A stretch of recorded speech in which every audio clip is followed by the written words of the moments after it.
answers. The problems have been well documented, but what about the solutions? That's where I started our conversation earlier this evening with best-selling author and host of a wildly popular radio show, Charlamagne the God. Charlamagne, this moment that we're in, days of protest in every state in this country in the wake of George Floyd's death, how does this moment become a movement? How do we get there? I think it's a movement now. I think it's a movement because it's divine. I really feel like God has given America a chance to do the right thing.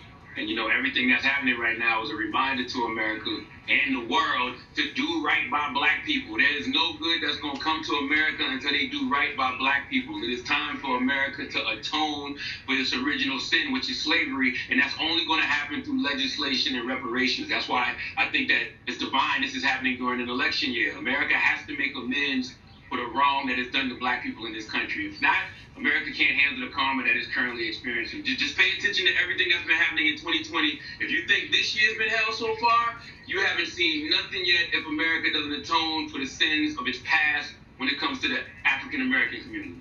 You've talked about economic justice as well being a part of this. What does that economic justice look like beyond reparations?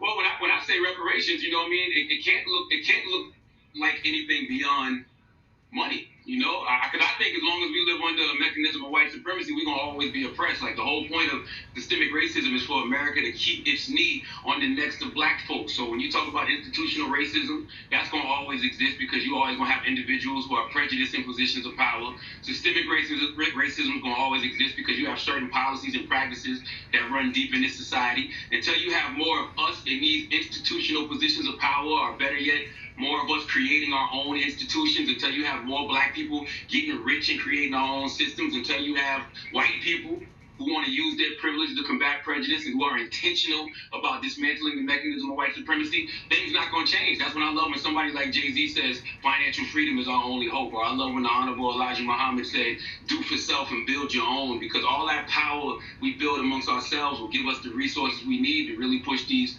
white folks in this country to destroy the institution that is systemic racism. So you got to have the money. So when I say reparations, that's exactly what I mean. Some type of economic justice plan, some type of economic equity plan, some investment has to be made into the black community. It has to. One of the things that's really struck me over the past week or so, you look at the protests around America, and we've been here before. We've seen this before, where something terrible happens and the marches and the rallies and the protests. But a lot of times in the past, it would seem as if most of the folks there looked like me, looked like you. This time, I have been blown away by the diversity of the demonstration, if you will. A lot of people marching and chanting. They don't look like us.